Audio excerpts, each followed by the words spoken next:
এই সংসারে সবথেকে বেশি কোমল বস্তু হলো রেশম। এই রেশম এতটাই কোমল হয় যে এর পুরো একটা থান শুধুমাত্র একটা হাতে ধরা সম্ভব। কখনো ভেবে দেখেছেন এই রেশম কিভাবে হয়? একটি কীট তার লালার দ্বারা উৎপন্ন হয়। এই কীট সেই রেশমকে পাক দিতে থাকে, পাক দিতেই থাকে আর আস্তে আস্তে তার মধ্যেই জড়িয়ে পড়ে। শেষে ওর এই সুন্দর অমূল্য সৃষ্টি রেশমের এই সুতো তার নির্মাণ কার্য পূর্ণ হয়, কিন্তু তাতেই ও নিজে বন্দী হয়ে যায়। নিজেরই মায়াজালের এই বন্দী গৃহে নিজেই ফেঁসে যায়। এবার এই সুতোকে ব্যবহারযোগ্য করে তোলার জন্য এই কীটগুলিকে এই কবচের সাথেই ফুটন্ত জলে ফেলে দেওয়া হয়। এই সংসারে যদি আমাদের স্বপ্ন এই সংসারের দুঃখ হরণ করার জন্য, এই সংসারে সুখ বিতরণ করার জন্য হয়, তবেই আমাদের প্রগতি সম্ভব। যদি আমাদের এই স্বপ্ন শুধুই আমাদের এবং আমাদের স্বার্থ সিদ্ধির জন্য হয়, তাহলে এই স্বপ্ন আমাদের অন্ধ করে দেবে, আমাদের অন্ধকারের পথে নিয়ে যাবে, আর আমরাও সেই কীটের মতো হয়ে যাব।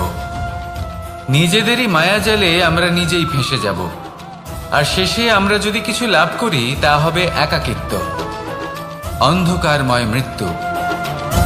তাই স্বপ্ন অবশ্যই দেখুন, কিন্তু এমনভাবে স্বপ্ন দেখবেন না যে তার এই বন্দিগৃহে আপনি নিজেই ফেঁসে গেলেন। স্বপ্ন দেখুন পরোপকারে।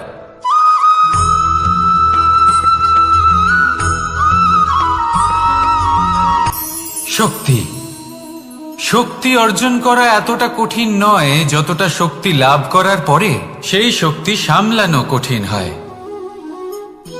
কারণ যেই মানুষ শক্তি লাভ করে তার মনে গর্ববোধ জন্মায়, জন্মায় অহংকার, জন্মায় জেদ।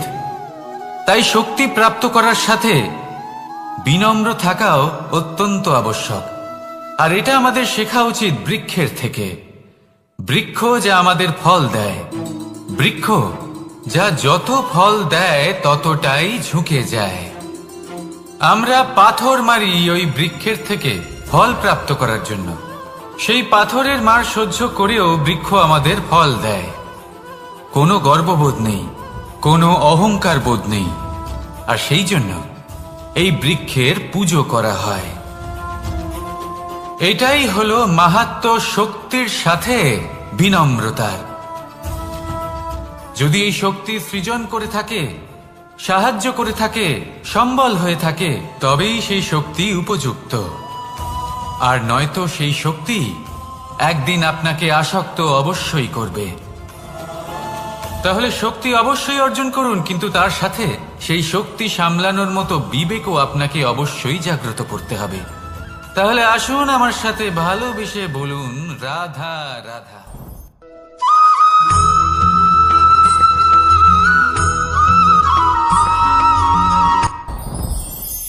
সাথী সাথী এই শব্দটির ব্যাখ্যা কে কিভাবে করে?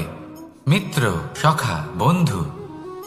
কিন্তু অর্থ একটাই, তিনি যিনি আপনার সঙ্গী হন আর তিনি যার সাথী আপনি হন।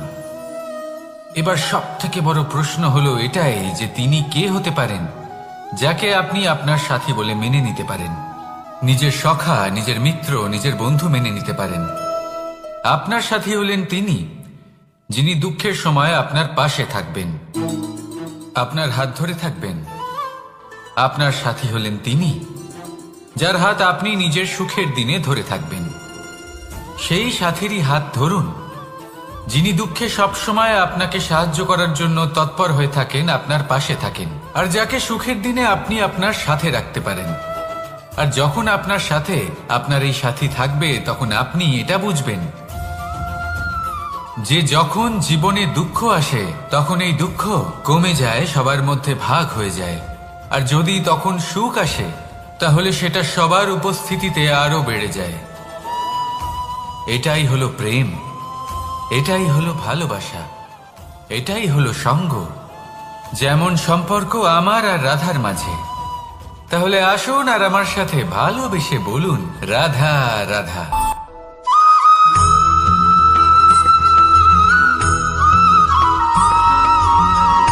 জীবন কিসের উপর নির্ভরশীল? ধনের ওপর। বৈভবের অনুভব যদি আপনি করতে চান তাহলে তা পাবেন শুধু একতার দ্বারা, সংগঠনের দ্বারা। যদি আপনাকে উদাহরণ দিই, নিজের এই হাতটাকে দেখুন, 5টা আঙুল রয়েছে। কোনো একটা বস্তুকে নিজের একটা আঙুল দ্বারা তুলে ধরার চেষ্টা করে দেখুন, বড়ই কষ্ট হবে। তখন আপনি বুঝতে পারবেন যখন এই 5টি আঙুল একত্রিত হয় তখন কোনো কাজ কতটা সহজ হতে পারে। এটাই হলো শক্তি একতার। সব থেকে ভালো উদাহরণ যদি আপনাকে দিই তাহলে বাঁশি। এই বাঁশি থেকে অত্যন্ত মধুর সুর নির্গত হয় যা সবার মন প্রসন্ন করে দেয়। এই কথা সত্যি, কিন্তু এই বাঁশি আমি একটা বা দুটো আঙুল দিয়ে বাজাতে পারবো না। আমাকে প্রত্যেকটা আঙুল ব্যবহার করতেই হবে, তবেই এর থেকে মধুর সুর নির্গত হবে যা সকলকে প্রসন্ন করবে, ঠিক কিনা? ঠিক এইভাবেই যদি আপনি চান যে আপনার জীবনরূপী বাঁশি থেকেও মধুর সুর নির্গত হোক বা সবার মনকে প্রসন্ন করে তুলুক, তাহলে আপনাকেও জীবনে একতা নিয়ে আসতেই হবে। আপনি একাও কর্ম করতে পারেন, পথ চলতেও পারেন, সামনেও এগোতে পারেন, সাফল্যও লাভ করতে পারেন। কিন্তু যখন সকলে একসাথে এগোবেন, সেই পথে চলবেন, সেই কর্মই করবেন, তখন লক্ষ্যে অবশ্যই পৌঁছবেন, সাফল্য অবশ্যই লাভ করবেন। কিন্তু সেই সাফল্য এবং তার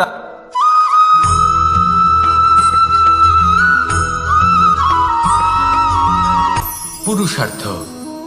শাস্ত্রে 4 ধরনের পুরুষার্থের কথা বলা হয়েছে। প্রথম হলো ধর্ম। আপনি কি জানেন এই ধর্ম আসলে কি? আপনার কি মনে হয় ধর্ম আসলে কি? কোনো বিশেষ ঈশ্বরকে মানাই কি ধর্ম বলা হয়? নাকি কোনো বিশেষ রীতি পালন করাই হলো ধর্ম? নাকি কোনো বিশেষ সাহিত্যকে সর্বশ্রেষ্ঠ মনে করাই হলো ধর্ম? না, ধর্ম হলো সেটা যাকে ধারণ করা যেতে পারে। আর ধারণ শুধু সেটাই করা যায় যা পবিত্র। পবিত্র শুধু তাকেই বলা হয় যা নিঃস্বার্থ, যার মধ্যে শাসন করার কোনো ইচ্ছে নেই, যা সরলভাবেই প্রবাহমান, জল এবং বায়ুর মতো। যখন কোনো ব্যক্তি ধর্মকে ধারণ করেন এবং সেই ধর্ম সেই ব্যক্তিকে রক্ষা করে, তখন তাকে ধর্ম বলা হয়। ধর্ম যা রক্ষা করে অহংকার থেকে, খারাপ চিন্তার হাত থেকে। সেই জন্য পুরুষার্থ গড়ে তোলার আগে, ধর্ম পালন করার আগে ধর্মের প্রকৃত অর্থ কি সেটা বুঝে নিন। এটা জেনে রাখুন যে সমস্ত ধর্মের আধার, সমস্ত ধর্মের ভিত শুধুমাত্র ভালোবাসা। আসুন আর এই ভালোবাসার সাথেই বলুন রাধা রাধা।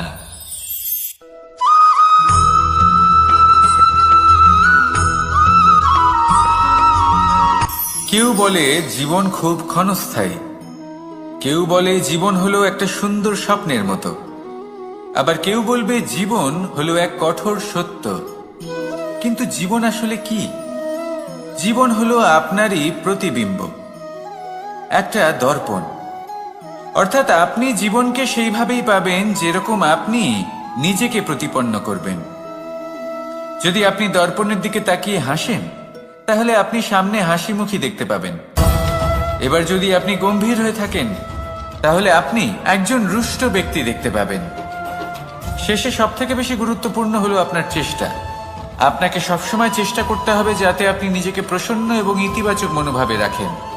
এটা হলো আপনারই উত্তরদায়িত্ব, তাকে পালন করুন। এই মনকে প্রসন্ন রাখুন, এই সংসারকে সুন্দর বলে মনে হবে। আর এই মন প্রসন্ন হয়ে বলবে রাধা রাধা।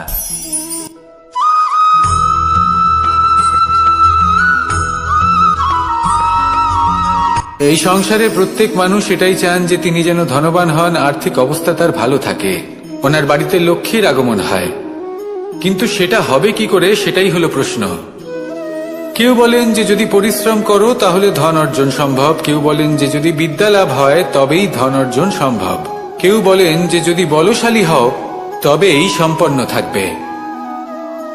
ভালো কথা, যদি তাই হয়ে থাকে, তবে দিনমজুর সারা দিন পরিশ্রম করেন, তিনি কেন ধনী হন না? অনেকজন বিদ্বান মানুষ আছেন এই সংসারে, তারা কেন ধনবান হন না? অনেক সংখ্যক বলশালী ব্যক্তি আছেন, তাদের কাছে ধন নেই কেন? তাদের কেন ধনের অভাব হয়? আবার এমনও কিছু মানুষ আছেন যারা পরিশ্রম করেন, তারা দিনমজুর, কিন্তু তারা ধন অর্জন করতে পারেন। কিছু বিদ্বান ব্যক্তি আছেন যাদের কাছে অধিক মাত্রায় ধন রয়েছে। কয়েকজন বলশালী ব্যক্তি রয়েছেন যাদের কাছে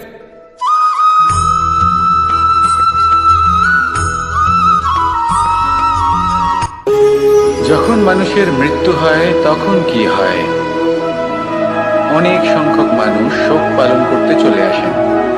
যে ব্যক্তি মৃত্যু লাভ করেছেন তার অনেক বস্তু থাকে যেগুলো তার প্রিয়, যেগুলো তিনি ব্যবহার করেছেন। তার শয্যা, তার বস্ত্র, তার আভূষণ সবকিছু তার থেকে বিচ্ছিন্ন করা হয় এবং খালি হাতে তাকে শ্মশানের উদ্দেশ্যে রওনা করা হয়। আমি আপনাকে এই প্রশ্ন করতে চাই, আপনি এই সংসারে কি অর্জন করেছেন? ধন, সম্পত্তি, বস্ত্র, আভূষণ, এই সবকিছু যে আপনি অর্জন করেছেন, আপনার মৃত্যুর পরে তা আপনার থেকে দূর হয়ে যাবে। এর উত্তর হলো একটাই, আপনার কর্ম। শুধু সেটাই আছে যা একান্ত আপনার, আর শুধু সেটাই এই সংসার থেকে চলে যাওয়ার পরেও সংসারেই জীবিত থাকবে। যদি আপনি দুষ্কর্ম করেন তাহলে এই সংসার আপনাকে একটি অনুচিত উদাহরণ হিসেবে মনে রাখবে যে এই ব্যক্তি খুব পাপী ছিল, অনুচিত কর্ম করতেন। যে পথে তিনি চলেছেন সেই পথে কারোর চলা উচিত নয়।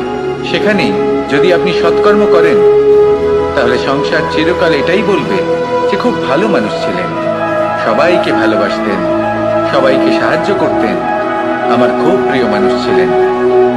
এটাই হলো শ্রেষ্ঠ কর্ম। সেই জন্য জীবনে শুধুমাত্র ধন, সম্পত্তি, আভূষণ এই সব অর্জন করতে গিয়ে নিজের মনোনিবেশ করবেন না। শ্রেষ্ঠ কর্ম করুন। সংসার থেকে চলে যাওয়ার পরেও এই কর্মই এই সংসারে আপনাকে জীবিত রাখবে। আসুন আমার সাথে ভালোবেসে বলুন, রাধা রাধা।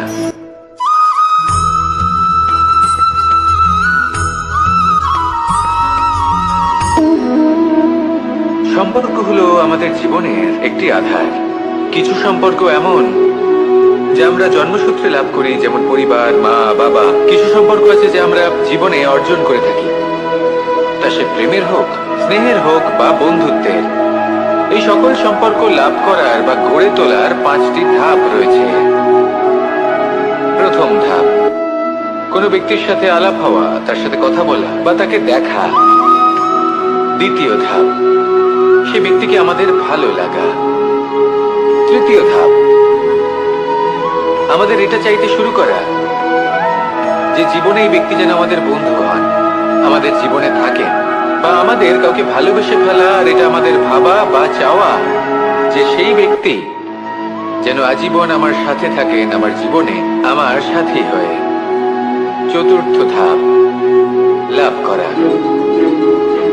এবার এই ধাপটি অনেক মানুষের পক্ষেই খুবই সরল হয়, বড়ই সরল ভাবে নিজেদের সঙ্গীকে লাভ করে থাকেন। কিছু মানুষের জন্য এই ধাপ অত্যন্ত কঠিন হয়ে থাকে। অনেক প্রতিকূল পরিস্থিতির উপর জয়লাভ করে তারা সঙ্গীকে লাভ করেন, কিন্তু লাভ অবশ্যই করেন। এরপরে আসে পঞ্চম, অন্তিম এবং সব থেকে গুরুত্বপূর্ণ ধাপ। সেটা হলো সেই সম্পর্ক পালন করা। এটা হলো এমন এক বিষয় যা প্রত্যেক মানুষের শেখা উচিত। যদি ব্যক্তি নিজের জীবনে সম্পর্ক রক্ষা করতে শিখে যান, তবে প্রত্যেক সম্পর্ক তার জীবনকে স্বর্গ করে তুলবে।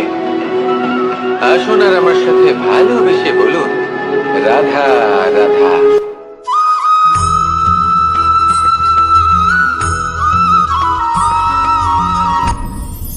আপনি কি কখনো কোনো জলের ধারা দেখেছেন? তার সামনে যতই মাটি থাকুক না কেন, যতই কাদা থাকুক না কেন, যখন এই জলের ধারা বইতে আরম্ভ করে দেয়, তাহলে নিজের মনের, নিজের ভাবনার, নিজের জীবনের যত অনাবশ্যক তত্ত্ব আছে, অনুপযোগী অংশ রয়েছে, অর্থাৎ অপরিষ্কার অংশ রয়েছে, তা নিজে থেকেই নির্মল হয়ে উঠবে। আর যেরকম জলের ধারা কখনো থেমে থাকে না, সব সময় বয়ে চলে, সেইভাবে আপনিও কখনোই থামবেন না। সবসময় বয়ে চলুন, এগোতে থাকুন। পথে যদি অনেক বিপদ আসে, সমস্যা আসে, থামবেন না, তার উপর নিরন্তর প্রহার করুন, নিরন্তর প্রয়াস করুন আর অগ্রসর হন। আপনি ভেবে দেখুন, এই জলের ধারা কখনো থেমে থাকে না, সবসময় বয়ে চলে, বিপদের সম্মুখীন হয়ে তাকে সাথে বয়ে নিয়ে চলে। সেই জন্য জলের ধারা, প্রবাহমান এই ধারা, এর থেকে কখনো দুর্গন্ধ আসে না, এতে কখনো ময়লা জমতে পারে না, বরং পালিত হয় সুন্দর প্রাণবন্ত জীবজন্তু, যেমন সুন্দর ছোট মাছ। তাই আপনিও এটাই করুন, কখনো থামবেন না, শুধু চলতে থাকুন, জলের ধারার মতো বইতে থাকুন। আপনি আপনার লক্ষ্য অবশ্যই খুঁজে পাবেন, আর তার সাথে নিজের অন্তরের যে মালিন্য রয়েছে তা আপনি নিজেই নিজের থেকে দূরে করে দেবেন।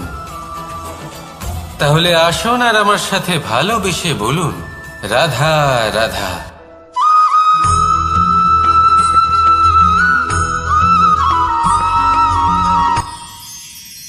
মানুষ তার জীবনে দুই ধরনের পরিস্থিতিকে খুব ভয় পায়।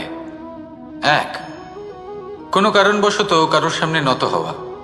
দুই, কোনো কারণে নিজের চরিত্র থেকে, নিজের মূল্যবোধ থেকে বিচ্যুত হওয়া। এবার কেন হয় এরকম যে কথায় কথায় কারোর সামনে নত হতে হয়? কেন বারংবার নিজের চরিত্র থেকে চ্যুত হতে হয়? এরকম কেন হয়? এটা তখনই হয় যখন আমাদের শিক্ষা এবং মূল্যবোধের অভাব থাকে। যদি মানুষের মধ্যে প্রকৃত শিক্ষা থাকে, তাহলে এই সংসারে কোনো সময় এবং কারোর সামনেই নত হওয়ার কোনো প্রয়োজন নেই। যদি মানুষের মধ্যে মূল্যবোধ থাকে, তাহলে তাকে নিজের মূল্যবোধ বা চরিত্র থেকে বিচ্যুত হতে হয় না, তা সে যাই হয়ে যাক না কেন। কোনো বালককে যদি জন্ম থেকেই সুশিক্ষার অধিকারী করা হয়, শিক্ষিত করা হয়, মূল্যবোধের অধিকারী করা হয়, তবে সে এই সংসারে এমন কর্ম করবে যাতে সে নিজেকে, নিজের পরিবারকে, সমগ্র সমাজকে গর্বিত করতে পারে।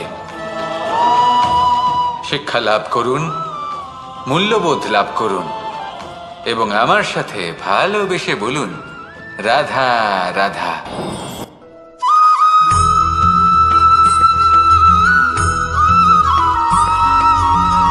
আপনি কখনো কোনো বাজকে নিজের বাসা বানাতে দেখেছেন?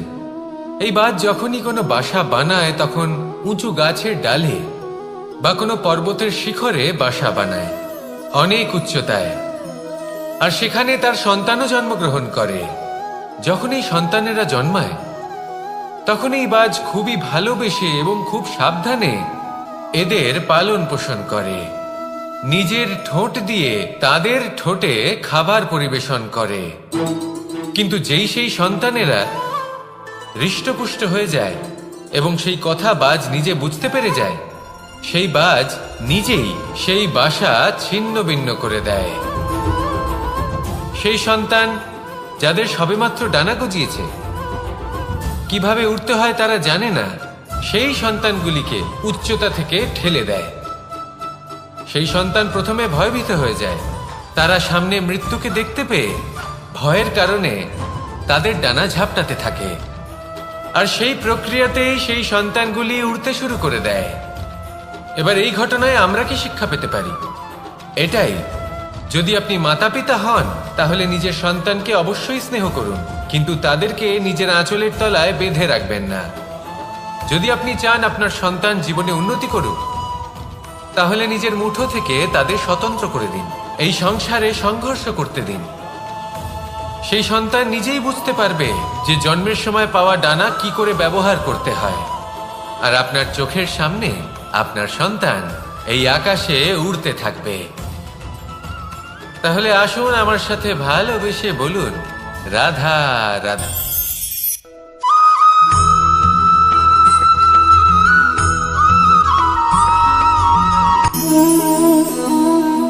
নিয়তি। রাধা আমাকে বলে, কৃষ্ণ, যদি তুমি জানো যে নিয়তিতে কি আছে, তাহলে তাকে বদলে দাও না কেন?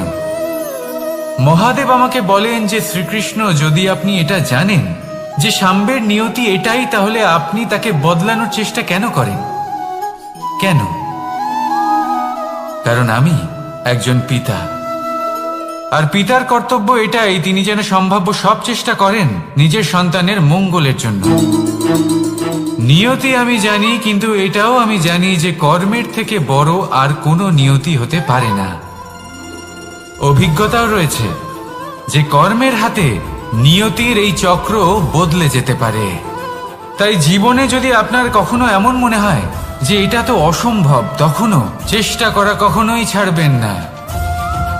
কে বলতে পারে আপনারই কর্মের কোনো এক বীজ হয়তো নিয়তির চাকায় আটকে গেল, আর নিয়তিকে নিজের পথ পাল্টাতে হলো, ঠিক কিনা? সেই জন্য নিয়তিকে ভাগ্য মেনে নিয়ে চুপ করে বসে থাকবেন না।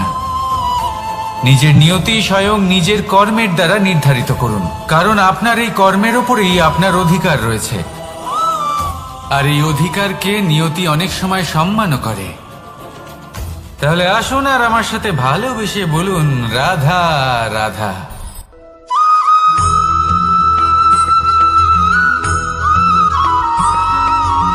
কখনো কখনো আমরা ভাবি যে কোনো ব্যক্তি যিনি ধর্মের পথে চলেছেন, যদি তার দ্বারা কোনো ভুল হয়ে থাকে তাহলে নিয়তি তাকে সেই মুহূর্তেই কঠোর শাস্তি দেন।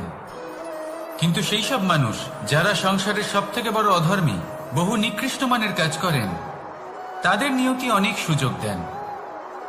তাদের নিয়তি এরকম কঠোর প্রহার করেন না। এই ভাবনা কখনো না কখনো মনে আসেই। ভেবে দেখুন কেন? আসলে জীবনকে বেশিরভাগ মানুষ একভাবেই দেখে থাকেন, বিভিন্ন স্তরে একে দেখা উচিত।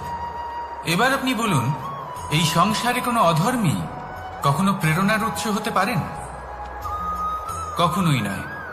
যে মানুষ নিজের আত্মাকে মলিন করে ফেলেছেন, তিনি এই সংসারকে কিভাবে প্রেরণা যোগাবেন? উনি নিজেই বুঝতে পারেন না কোনটা করা উচিত, ধর্ম কোনটা। তাই নিয়তি তাকে একটা সুযোগ দেন, এটা বোঝার সুযোগ দেন যে কোনটা উচিত, কোনটা ধর্ম। সুযোগ দেন নিজের বিবেক জাগিয়ে তোলার, তাকে সুযোগ দেন নিজের অন্তরাত্মার ডাক শোনার। যখন তাতেও কাজ হয় না, তখন নিয়তির কাছে একটাই পথ বাকি থাকে, আর তা হল মহাবিনাশ। মহাবিনাশ হয়তো দেরিতেই আসতে পারে, কিন্তু তা অবশ্যই আসবে। আর যখন মহাবিনাশ আসে, তখন মহাবিনাশের যন্ত্রণা সমগ্র মানব জীবনের যন্ত্রণার থেকে অনেক বেশি হয়। এই কথাটা সবসময় মনে রাখবেন। আর অন্যদিকে যে মানুষ ধর্মের পথে চলছেন, তার দ্বারা যদি কোনো ভুল হয়ে থাকে, তখন নিয়তি তার পরীক্ষা নেন। কিছুক্ষণের জন্য মানুষের মনে হতে পারে নিয়তি তাকে কঠোর শাস্তি দিয়েছেন।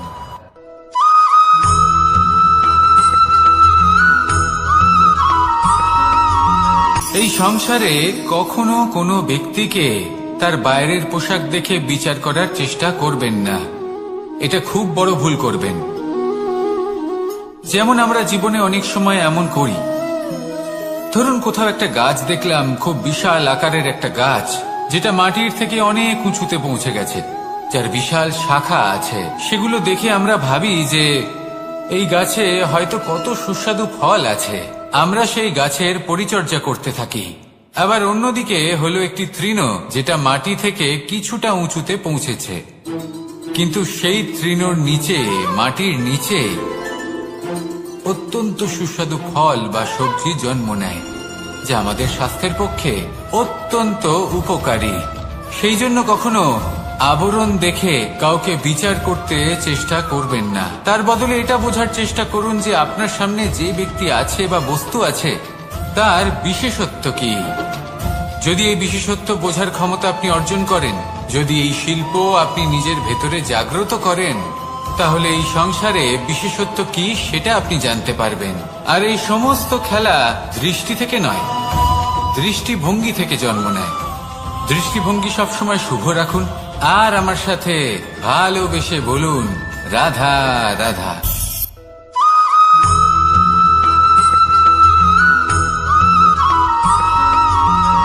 পুরুষার্থ। শাস্ত্রে 4 ধরনের পুরুষার্থের কথা বলা হয়েছে। প্রথম হলো ধর্ম, আপনি কি জানেন এই ধর্ম আসলে কি? আপনার কি মনে হয় ধর্ম আসলে কি? কোনো বিশেষ ঈশ্বরকে মানাই কি ধর্ম বলা হয়? নাকি কোনো বিশেষ রীতি পালন করাই হলো ধর্ম? নাকি কোনো বিশেষ সাহিত্যকে সর্বশ্রেষ্ঠ মনে করাই হলো ধর্ম? না, ধর্ম হলো সেটা যাকে ধারণ করা যেতে পারে। আর ধারণ শুধু সেটাই করা যায় যা পবিত্র। পবিত্র শুধু তাকেই বলা হয় যা নিঃস্বার্থ, যার মধ্যে শাসন করার কোনো ইচ্ছে নেই, যা সরলভাবেই প্রবাহমান, জল এবং বায়ুর মতো। যখন কোনো ব্যক্তি ধর্মকে ধারণ করেন এবং সেই ধর্ম সেই ব্যক্তিকে রক্ষা করে, তখন তাকে ধর্ম বলা হয়।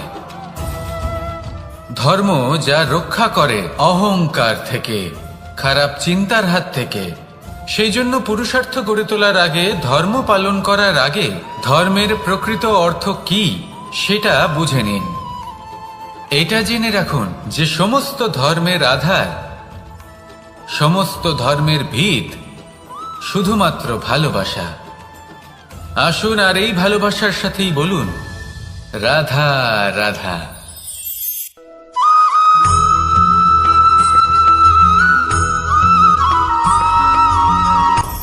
আপনি কখনো পর্বতের শিখরে উঠেছেন? আপনি দেখতে পাবেন পর্বতের পদতলে প্রচুর সুন্দর ফুল রয়েছে, সবুজ বনানী রয়েছে। যত আপনি ওপরে উঠতে থাকবেন তত ফুল কমতে থাকবে, সবুজ বনানী কমতে থাকবে।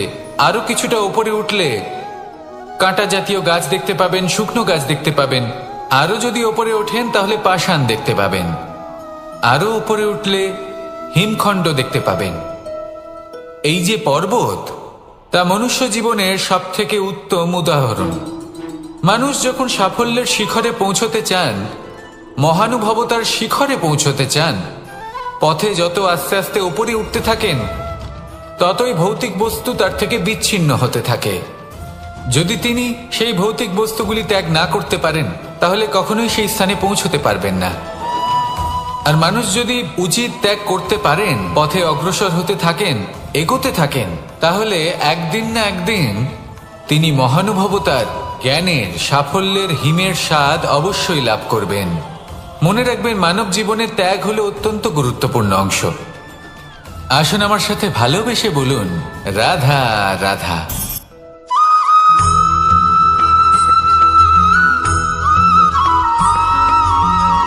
কেউ বলে জীবন খুব ক্ষণস্থায়ী, কেউ বলে জীবন হলো একটা সুন্দর স্বপ্নের মতো, আবার কেউ বলবে জীবন হলো এক কঠোর সত্য। কিন্তু জীবন আসলে কি? জীবন হলো আপনারই প্রতিবিম্ব, একটা দর্পণ। অর্থাৎ আপনি জীবনকে সেইভাবেই পাবেন যেরকম আপনি নিজেকে প্রতিপন্ন করবেন। যদি আপনি দর্পণের দিকে তাকিয়ে হাসেন, তাহলে আপনি সামনে হাসি মুখী দেখতে পাবেন। এবার যদি আপনি গম্ভীর হয়ে থাকেন, তাহলে আপনি একজন রুষ্ট ব্যক্তি দেখতে পাবেন। শেষে সবথেকে বেশি গুরুত্বপূর্ণ হলো আপনার চেষ্টা। আপনাকে সবসময় চেষ্টা করতে হবে যাতে আপনি নিজেকে প্রসন্ন এবং ইতিবাচক মনোভাবে রাখেন। এটা হলো আপনারই উত্তরদায়িত্ব, তাকে পালন করুন। এই মনকে প্রসন্ন রাখুন, এই সংসারকে সুন্দর বলে মনে হবে। আর এই মন প্রসন্ন হয়ে বলবে রাধা রাধা।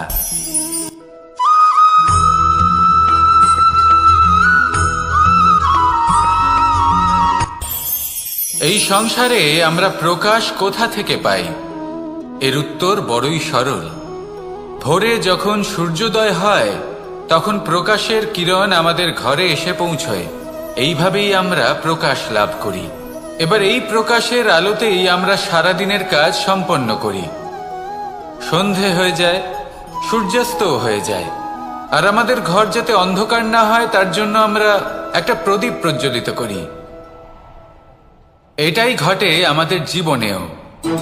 এবার প্রবাহমান আয়ুর সাথে আমরা আমাদের অন্তরে যদি একটা প্রদীপ প্রজ্বলিত করে নিই, তাহলে বিষয়টাই অন্যরকম হবে। এবার আপনি বলবেন, কোন প্রকাশের কথা বলছি যা আমাদের অন্তরে জাগ্রত করা সম্ভব? আমাদের আত্মার মাঝে প্রেমের প্রকাশ জাগ্রত করার কথা বলছি। কারণ আমাদের এই জীবন, এও হলো দিনের আলোর মতো। আজ প্রকাশ আছে, কিন্তু কোনোদিন অবশ্যই অস্ত হবে। কিন্তু অস্ত হবার আগে যদি আমরা আমাদের আত্মার মাঝে প্রেমের এই প্রকাশ উজ্জ্বলিত করে নিই, তাহলে আমাদের সন্ধ্যাকালও আমরা আনন্দে এবং প্রেমে যাপন করব। তাহলে আসুন আর আমার সাথে ভালোবেসে বলুন, রাধা রাধা।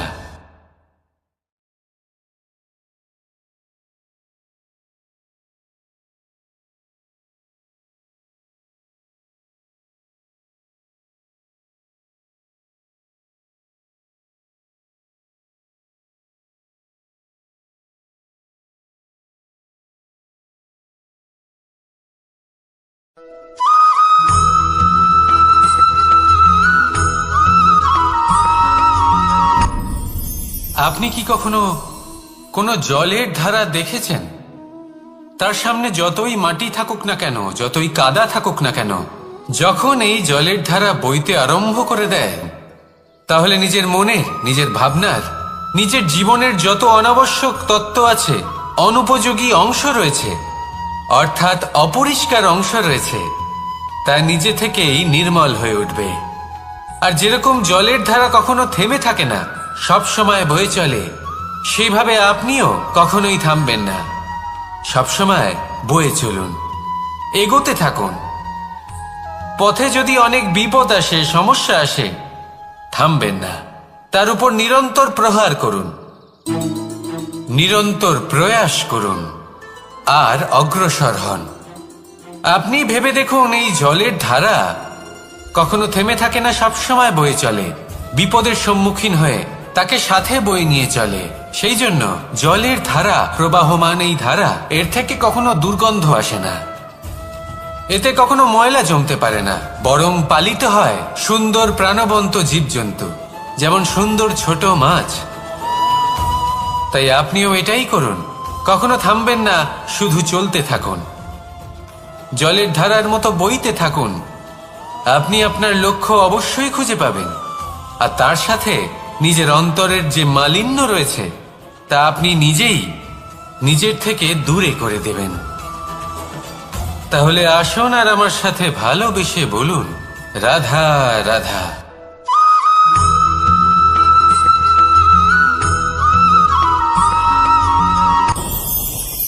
ভয়ের সাথে আমরা সবাই পরিচিত, কষ্টও আমরা সবাই পেয়েছি। কখনো কখনো আমরা অসুস্থ হয়ে পড়ি, আর এমন সময় হলে মাতার মমতা, কখনো বাবার স্নেহ, কখনো বন্ধুদের পাশে থাকার অনুভূতি আমাদের রোগ নিরাময়ে সাহায্য করে। কখনো যদি আমরা নিরাশ হয়ে পড়ি, তখন যদি আমাদের কোনো আপনজন আমাদের দুটো ভালো কথা বলে, তখন আমাদের মনোবল বেড়ে যায়। ঠিক তেমন সংসারের এই রঙ্গমঞ্চে যদি আপনি পীড়িত অনুভব করেন, কিছু শুভ কথা আলোচনা করুন, কিছু স্তুতি গান করুন, কিছু মুহূর্তের জন্য হলেও নিজের ইষ্টদেবের কথা স্মরণ করুন আর প্রার্থনা করুন। সাহস বাড়বে, শক্তিও বৃদ্ধি পাবে এবং সামনে এগিয়ে চলার পথও দেখতে পাবেন। তখন এই মন প্রসন্ন হয়ে বলবে, রাধা রাধা।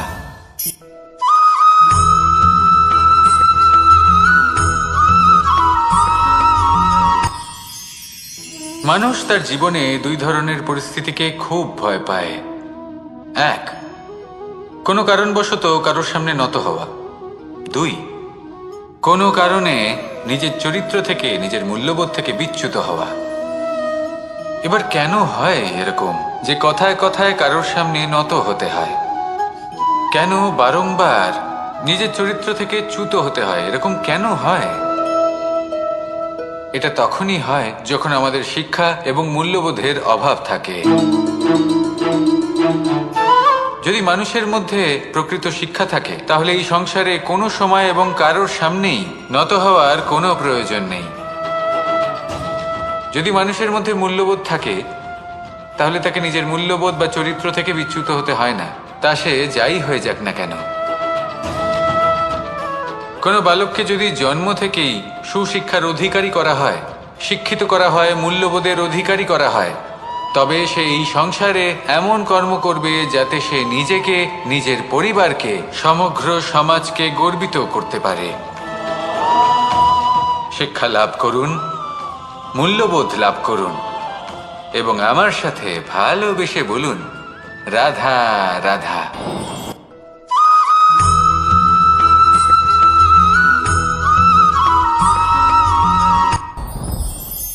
সাথী। সাথী এই শব্দটির ব্যাখ্যা কে কিভাবে করে? মিত্র, সখা, বন্ধু। কিন্তু অর্থ একটাই, তিনি যিনি আপনার সঙ্গী হন আর তিনি যার সাথী আপনি হন।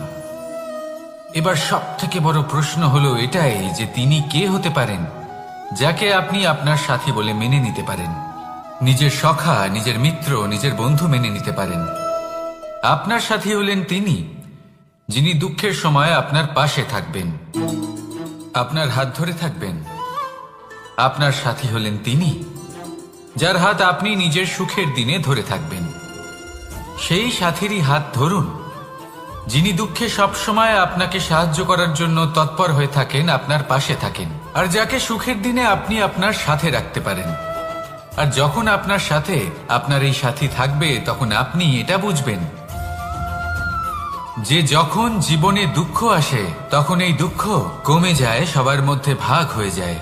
আর যদি তখন সুখ আসে তাহলে সেটা সবার উপস্থিতিতে আরো বেড়ে যায়। এটাই হলো প্রেম, এটাই হলো ভালোবাসা, এটাই হলো সঙ্গ। যেমন সম্পর্ক আমার আর রাধার মাঝে। তাহলে আসুন আর আমার সাথে ভালোবেসে বলুন, রাধা রাধা।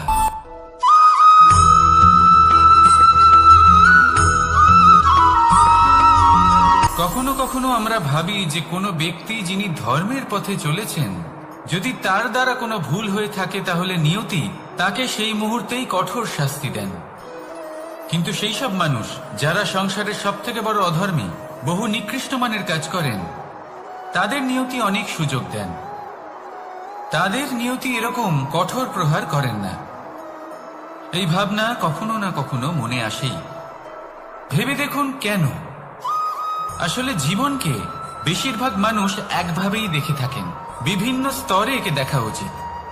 এবার আপনি বলুন, এই সংসারে কোনো অধর্মী কখনো প্রেরণার উৎস হতে পারেন? কখনোই নয়। যে মানুষ নিজের আত্মাকে মলিন করে ফেলেছেন তিনি এই সংসারকে কিভাবে প্রেরণা যোগাবেন? উনি নিজেই বুঝতে পারেন না কোনটা করা উচিত, ধর্ম কোনটা। তাই নিয়তি তাকে একটা সুযোগ দেন, এটা বোঝার সুযোগ দেন যে কোনটা উচিত, কোনটা ধর্ম। সুযোগ দেন নিজের বিবেক জাগিয়ে তোলার, তাকে সুযোগ দেন নিজের অন্তরাত্মার ডাক শোনার। যখন তাতেও কাজ হয় না তখন নিয়তির কাছে একটাই পথ বাকি থাকে, আর তা হল মহাবিনাশ। মহাবিনাশ হয়তো দেরিতেই আসতে পারে, কিন্তু তা অবশ্যই আসবে। আর যখন মহাবিনাশ আসে তখন মহাবিনাশের যন্ত্রণা সমগ্র মানব জীবনের যন্ত্রণার থেকে অনেক বেশি হয়। এই কথাটা সবসময় মনে রাখবেন। আর অন্যদিকে যে মানুষ ধর্মের পথে চলছেন তার দ্বারা যদি কোনো ভুল হয়ে থাকে তখন নিয়তি তার পরীক্ষা নেন। কিছুক্ষণের জন্য মানুষের মনে হতে পারে নিয়তি তাকে কঠোর শাস্তি দিয়েছেন,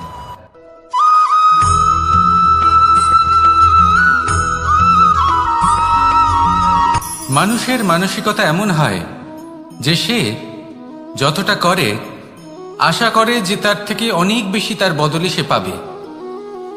দেখুন, সবকিছুই আপনার ভাবনা চিন্তার উপর নির্ভর করছে। আপনি যদি ফলের বিষয়ে ভেবে কর্ম করতে থাকেন তাহলে সেটা অনুচিত। জীবনের আসল আনন্দ হলো নিজের কর্ম করতে থাকা, ফলের চিন্তা করা উচিত নয়। যদি আপনি এরকম ভাবেন যে আমি এতটা করছি, আমার এতটা পাওয়া উচিত, সেই ভাবনা অনুচিত। যদি আপনি সেবার মানসিকতা নিয়ে কর্ম করতে থাকেন, কর্মচক্রে প্রবাহিত হন, যদি আপনি এমন ভাবনা রাখেন যে আমি এতটা পাচ্ছি তাই এর থেকে অনেক বেশি আমি কর্ম করব, তাহলে নিশ্চিত রূপে আপনি যতটা করছেন তার থেকে অনেক বেশি আপনি পাবেন, আপনার আশার থেকে অনেক বেশি আপনি পাবেন। শুধু জীবনে অনেক বেশি কাজ করতে থাকুন, ফলের চিন্তা করবেন না। আর মনে রাখবেন, এই ভাবনাই সব থেকে বড় বীজ। কর্মের উপর বিশ্বাস রাখুন, জীবনে যা যা আপনি চান সবই সুখময় হবে। আসুন আর আমার সাথে ভালোবেসে বলুন, রাধা রাধা।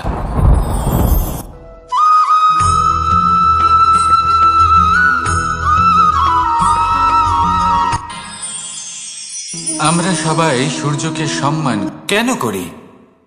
কারণ আমরা জানি যে সন্ধেবেলা যখন সূর্যাস্ত হবে তখন শুধুমাত্র অন্ধকার বাকি থাকবে। ঠিক কিছুটা এরকমই হয় আমাদের মাতা পিতাও, যিনি আমাদের জন্ম দেন, আমাদের ভরণ পোষণ করেন, আমাদের বড় করেন, আমাদের প্রেম প্রদান করেন। কখনো কখনো তাদের মুখ থেকে কটু কথা নিঃসৃত হয়, আমাদের দুঃখ হয়, কিন্তু তখন আমাদের এটা বোঝা উচিত এগুলি নিঃসৃত হচ্ছে আমাদেরই মঙ্গলের জন্য। যেমন সূর্যদেব, উনিও উত্তাপ দিয়ে থাকেন আমাদেরই মঙ্গলের জন্য, যাতে ফসল পাকতে পারে, যাতে জল বাষ্প হয়ে মেঘ হতে পারে, বৃষ্টি হতে পারে, আর এই সংসারে নিরন্তর জলের প্রবাহ থাকে। আমাদের মাতা পিতা, তাদের কঠোর আচরণ, তাদের কঠোর অনুশাসনের পেছনে লুকিয়ে থাকে ওনাদের ভালোবাসা। আমাদের তা বুঝতে হবে, সসম্মানে ওনাদের গ্রহণ করতে হবে। কারণ ঠিক সূর্যাস্তের পরে যেমন চতুর্দিক অন্ধকারচ্ছন্ন হয়ে যায়, তেমনি আমাদের জীবন থেকে যখন আমাদের মাতা পিতা চলে যায় তখন আমাদের জীবনেও শুধু এবং শুধুমাত্র অন্ধকারই ছেয়ে থাকে। সেই জন্য নিজের মাতা পিতাকে সম্মান করুন, ওনাদের ভালোবাসা প্রদান করুন। এই মন আর এই জীবন প্রসন্ন হয়ে বলবে, রাধা রাধা।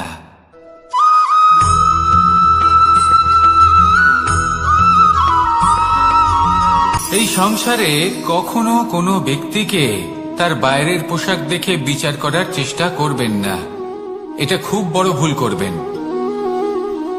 যেমন আমরা জীবনে অনেক সময় এমন করি, ধরুন কোথাও একটা গাছ দেখলাম, খুব বিশাল আকারের একটা গাছ, যেটা মাটির থেকে অনেক উঁচুতে পৌঁছে গেছে, যার বিশাল শাখা আছে। সেগুলো দেখে আমরা ভাবি যে এই গাছে হয়তো কত সুস্বাদু ফল আছে, আমরা সেই গাছের পরিচর্যা করতে থাকি। আবার অন্যদিকে হলো একটি তৃণ, যেটা মাটি থেকে কিছুটা উঁচুতে পৌঁছেছে, কিন্তু সেই তৃণর নিচে, মাটির নিচে অত্যন্ত সুস্বাদু ফল বা সবজি জন্ম নেয়, যা আমাদের স্বাস্থ্যের পক্ষে অত্যন্ত উপকারী। সেই জন্য কখনো আবরণ দেখে কাউকে বিচার করতে চেষ্টা করবেন না। তার বদলে এটা বোঝার চেষ্টা করুন যে আপনার সামনে যে ব্যক্তি আছে বা বস্তু আছে তার বিশেষত্ব কি। যদি এই বিশেষত্ব বোঝার ক্ষমতা আপনি অর্জন করেন, যদি এই শিল্প আপনি নিজের ভেতরে জাগ্রত করেন, তাহলে এই সংসারে বিশেষত্ব কি সেটা আপনি জানতে পারবেন। আর এই সমস্ত খেলা দৃষ্টি থেকে নয়, দৃষ্টিভঙ্গি থেকে জন্ম নেয়। দৃষ্টিভঙ্গি সবসময় শুভ রাখুন আর আমার সাথে ভালোবেসে বলুন, রাধা রাধা।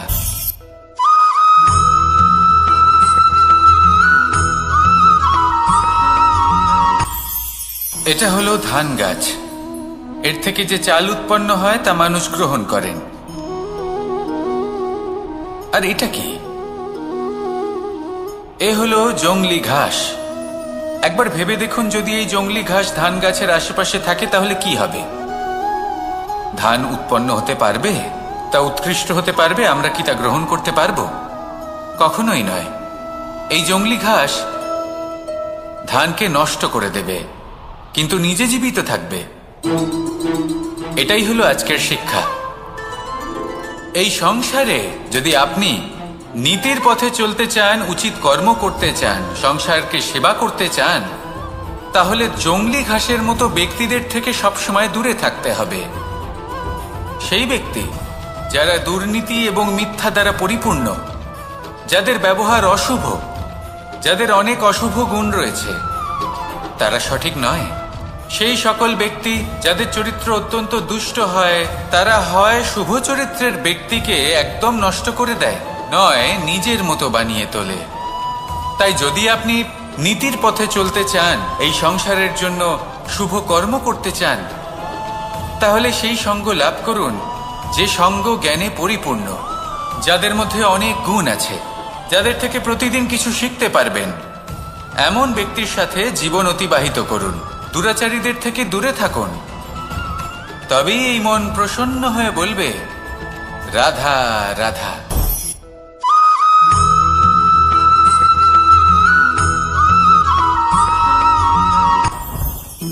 জীবনে কিছু শেখা অত্যন্ত গুরুত্বপূর্ণ। এবার কি কি শিখতে হবে সেই সব শেখানোর জন্য অনেক শিক্ষক রয়েছেন, কিন্তু কি শিখবেন না আর কি করবেন না এটা আমাদের নিজের অভিজ্ঞতা দিয়ে শিখতে হয়। কিন্তু তার মানে এটা নয় যে যদি আপনাকে শিখতে হয় যে আগুনের তাপ কতটা, আপনাকে আগুনের মধ্যে হাত দিতে হবে। না, অন্য কারোর অভিজ্ঞতা দ্বারাও শিখতে পারেন। প্রশ্ন শুধুমাত্র একটাই যে আপনি কি শিখতে চান নাকি চান না। যদি আপনি এটাই ভাবেন যে আমি শুধুই নিজের অভিজ্ঞতা দ্বারাই শিখতে চাই, তাহলে জীবনকাল ছোট মনে হবে, অনেক কিছুই শিখতে পারবেন না। তাই নিজের সাথে সাথে বড়দের অভিজ্ঞতা দ্বারাও শেখা শুরু করে দিন। এই সংসারের অভিজ্ঞতা দ্বারা শিখতে শুরু করে দিন। আর এটা নিশ্চিত রূপে শেখা আবশ্যক যে কখন কি করবেন না, কোথায় থামতে হবে আর কোথায় থামবেন না। তাহলে আসুন আর আমার সাথে ভালোবেসে বলুন রাধা রাধা।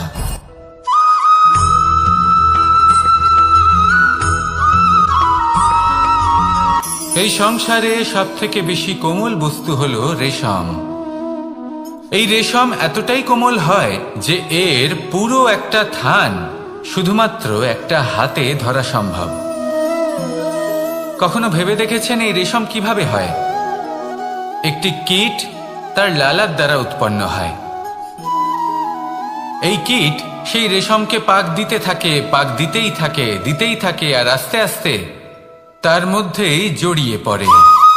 শেষে ওর এই সুন্দর অমূল্য সৃষ্টি রেশমের এই সুতো তার নির্মাণ কার্য পূর্ণ হয়, কিন্তু তাতেই ও নিজে বন্দী হয়ে যায়। নিজেরই মায়াজালের এই বন্দী গৃহে নিজেই ফেঁসে যায়। এবার এই সুতোকে ব্যবহারযোগ্য করে তোলার জন্য এই কীটগুলিকে এই কবচের সাথেই ফুটন্ত জলে ফেলে দেওয়া হয়। এই সংসারে যদি আমাদের স্বপ্ন এই সংসারের দুঃখ হরণ করার জন্য, এই সংসারে সুখ বিতরণ করার জন্য হয়, তবেই আমাদের প্রগতি সম্ভব। যদি আমাদের এই স্বপ্ন শুধুই আমাদের এবং আমাদের স্বার্থ সিদ্ধির জন্য হয়, তাহলে এই স্বপ্ন আমাদের অন্ধ করে দেবে, আমাদের অন্ধকারের পথে নিয়ে যাবে, আর আমরাও সেই কীটের মতো হয়ে যাব।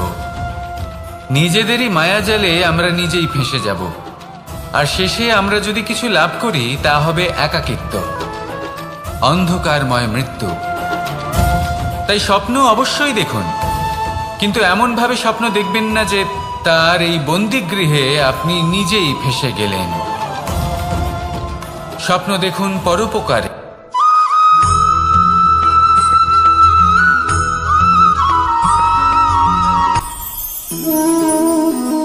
শক্তি এক অত্যন্ত বিচিত্র বস্তু, বা বলতে পারেন অনুভূতি।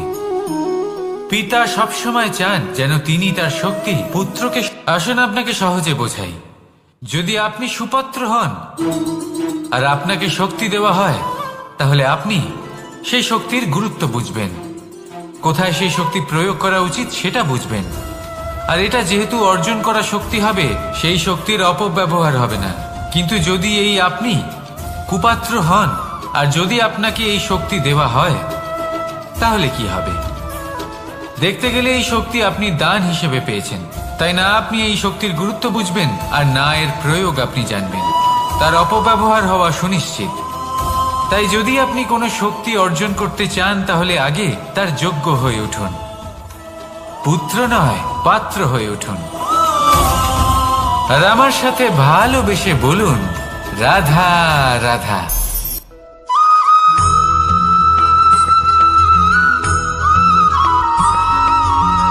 এই সংসারে প্রত্যেক মানুষ এটাই চান যে তিনি যেন ধনবান হন, আর্থিক অবস্থা তার ভালো থাকে, ওনার বাড়িতে লক্ষ্মীর আগমন হয়। কিন্তু সেটা হবে কি করে, সেটাই হলো প্রশ্ন। কেউ বলেন যে যদি পরিশ্রম করো তাহলে ধন অর্জন সম্ভব, কেউ বলেন যে যদি বিদ্যা লাভ হয় তবেই ধন অর্জন সম্ভব, কেউ বলেন যে যদি বলশালী হও তবেই সম্পন্ন থাকবে। ভালো কথা, যদি তাই হয়ে থাকে, তবে দিনমজুর সারা দিন পরিশ্রম করেন, তিনি কেন ধনী হন না? অনেকজন বিদ্বান মানুষ আছেন এই সংসারে, তারা কেন ধনবান হন না? অনেক সংখ্যক বলশালী ব্যক্তি আছেন, তাদের কাছে ধন নেই কেন? তাদের কেন ধনের অভাব হয়? আবার এমনও কিছু মানুষ আছেন যারা পরিশ্রম করেন, তারা দিনমজুর, কিন্তু তারা ধন অর্জন করতে পারেন। কিছু বিদ্বান ব্যক্তি আছেন যাদের কাছে অধিক মাত্রায় ধন রয়েছে। কয়েকজন বলশালী ব্যক্তি রয়েছেন যাদের কাছে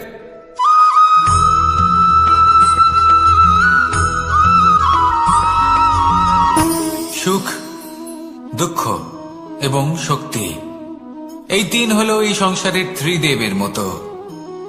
আমাদের জীবনে যা কিছু ঘটছে এই তিনটির ভিত্তির উপরেই হচ্ছে।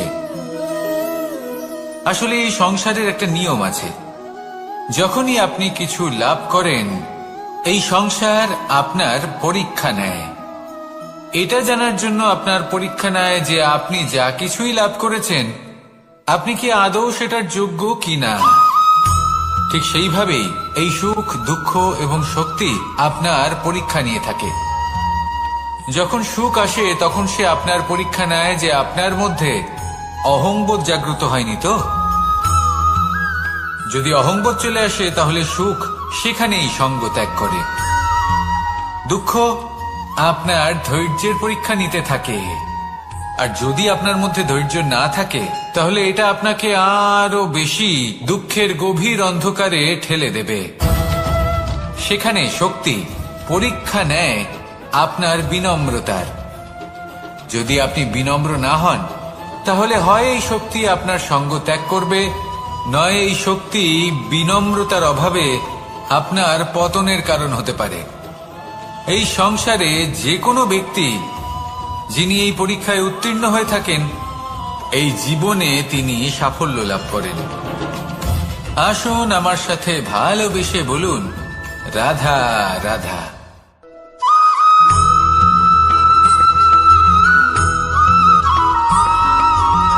পঞ্চতত্ত্বের মধ্যে দ্বিতীয় তত্ত্ব হল ধরণী, ভূমি, যাকে আমরা ধরণী মাতা বলি। এই ধরণী ধৈর্য ধারণ করে, আর এর ওপরেই আমাদের সমগ্র সংসার নির্ভরশীল। কারণ এই ভূমি সহ্য ক্ষমতা রাখে, এর সহ্য ক্ষমতা হল অপরিসীম। সন্তান যতই আঘাত প্রদান করুক না কেন প্রেম পূর্বক সহ্য করে, আর তার বদলে অমূল্য রত্ন প্রদান করে। সন্তান যদি হাল চালায় তাহলে তার বদলে তাকে অন্ন প্রদান করে। এটাই হলো ধরণী। এবার এর থেকে আমরা কি শিক্ষা পেতে পারি? এটাই যে কারোর জন্য কিছু করা বা কাউকে কিছু দেওয়া মনে কোনো কামনা ছাড়াই।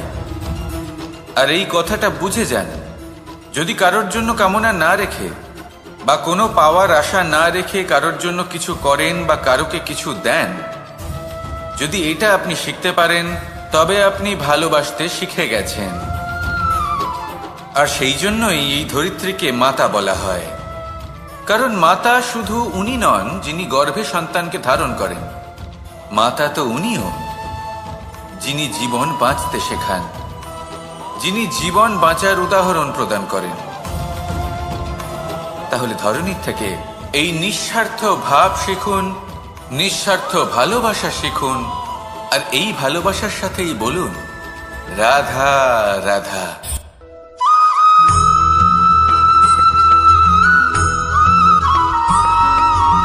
মানুষ জন্মগ্রহণ করে, তার সাথে ভয়েরও জন্ম হয়।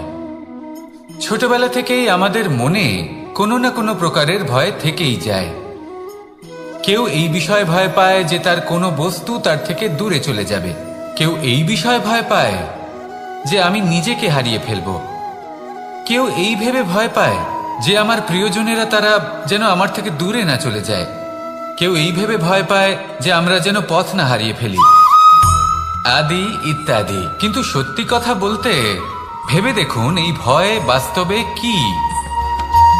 শুধুই একটা মনস্থিতি, আর কিছুই নয়। যা কিছু আপনি জীবনে পেয়েছেন তা একদিন আপনাকে হারাতে হবে। এই জীবন হলো আপনারই, কিন্তু তাও একদিন সমাপ্ত হবে। তাই ভয় পেয়ে কি লাভ? এই ভয় শুধু আপনাকে জীবনযাপন করা থেকে বাধা দিচ্ছে, আর কিচ্ছু নয়। পথ হারিয়ে ফেললেই বুঝতে পারবেন যে নতুন পথ কিভাবে বানাতে হয়। কিছু মানুষকে জীবন থেকে হারালে তবেই আপনি বুঝবেন যে আপনার আপনজনকে। এই ভয়ের কারণে ভীত হয়ে থাকবেন না। এই তারা নক্ষত্র অন্ধকারের অভাবে গুরুত্ব হারায়। শিবকেও মহাদেব হওয়ার জন্য বিষপান করতে হয়েছিল। প্রত্যেক পরিস্থিতি, প্রত্যেক সাফল্য আপনার পরীক্ষা নেবে। তাতে উত্তীর্ণ হওয়া হলো আপনার কর্ম। যখনই আপনি ভয় পাবেন বা সংকটের সম্মুখীন হবেন, তখন সাহসের সাথে তার সম্মুখীন হন। মনে রাখবেন, যে সম্মুখীন হতে জানে, সাফল্য তার সাথে সবসময় থাকে। আসুন আর আমার সাথে ভালোবেসে বলুন, রাধা রাধা।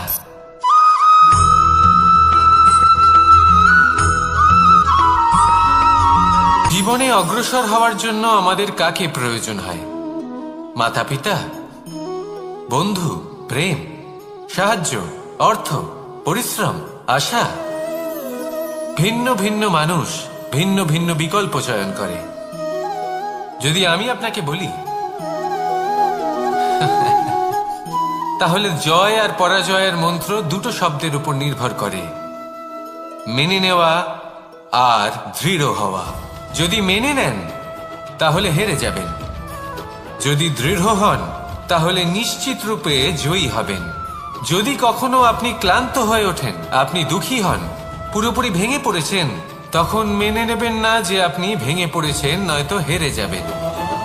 তখন উল্টে স্থির করবেন যে যাই হয়ে যাক না কেন, আমি জয়ী হবই। আর আপনি দেখবেন যে জয় নিশ্চিত রূপে আপনার কাছেই আসবে। তাহলে এই কথা মনে রাখবেন আর আমার সাথে ভালোবেসে বলবেন, রাধা রাধা।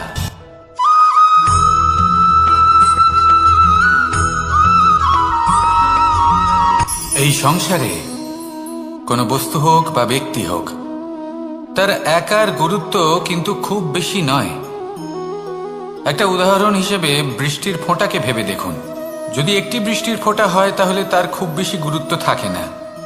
কিন্তু যখন সহস্র বৃষ্টির ফোঁটা মেঘের মধ্যে দিয়ে ঝরে পড়ে, তখন সেটা বর্ষার রূপ ধারণ করে। সেই বর্ষা যা এই প্রকৃতিকে শান্ত করে।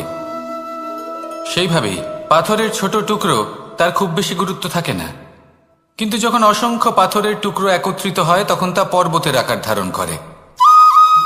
সেইভাবেই কিছু মানুষ যখন একত্রিত হন, তখন তৈরি হয় পরিবার। কিছু পরিবার যখন একত্রিত হয়, তখন তৈরি হয় সমাজ। যখন অনেক সংখ্যক সমাজ একত্রিত হয়, তখন তৈরি হয় রাজ্য। এবার এই রাজ্যের সবথেকে গুরুত্বপূর্ণ ব্যক্তি হতে পারেন রাজা, কিন্তু তাও সেই রাজা একা কিছু করতে পারেন না। যুদ্ধ লড়ার সময় তারও নিজের সৈন্যদলকে প্রয়োজন পড়ে। কিন্তু এই সংসারে এমন একজন ব্যক্তি আছেন যিনি একাই সব কাজ করতে থাকেন, এবং সেই ব্যক্তি হলেন মা। আমাদের জীবনে একজন পিতার ভূমিকা কিন্তু নিঃসন্দেহে অমূল্য। কিন্তু আমাদের সকলের জীবনে যে ভূমিকা একজন মায়ের, তা অন্য কারোর থাকে না। একজন মা একাই সন্তানকে বড় করতে পারেন, সংস্কারী করে তুলতে পারেন, তার জন্য পরিশ্রম করেন। আর এত কিছু কাজ করার পরেও তার কাজের জন্য তিনি প্রশংসা অবশ্য পান না। উল্টে যদি সেই সন্তান অনুচিত পথে চালিত হয়, অনুচিত কর্ম করে, তখন সেই মাকেই অপবাদের পাত্র হয়ে উঠতে হয়। আমাদের জীবনে মায়ের যোগদান কতটা, সেটা বুঝুন। আপনাকে বড় করে তোলার জন্য উনি কতটা পরিশ্রম করেছেন, সেটা বুঝুন। আজ থেকে, এখন থেকে, এই মুহূর্ত থেকে মাকে সম্মান করতে শিখুন। যখন সময় পাবেন, যখন সুযোগ হবে, তখন তার প্রশংসা করুন। ওনারও ভালো লাগবে। আর মায়ের এই মমতার জন্য, তার এই ভূমিকার জন্য আসুন সবাই মিলে আমরা তাকে প্রণাম করি, আর সকলে মিলে ভালোবেসে বলি, রাধা রাধা।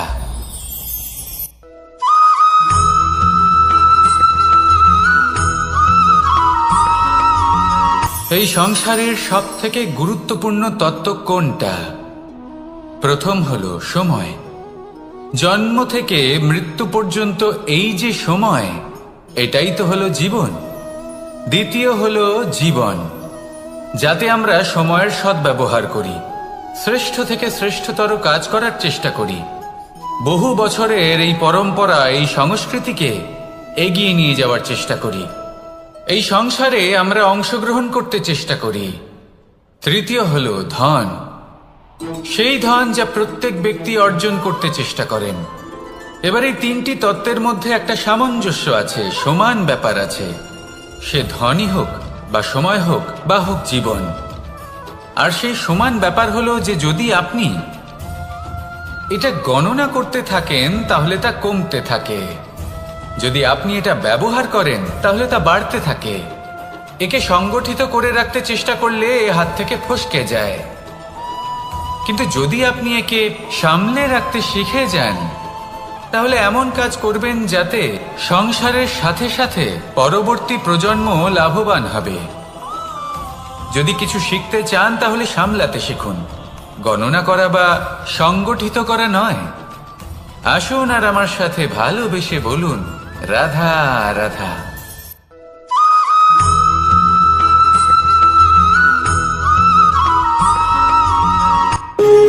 যখন মানুষের মৃত্যু হয় তখন কি হয়? অনেক সংখ্যক মানুষ শোক পালন করতে চলে আসেন।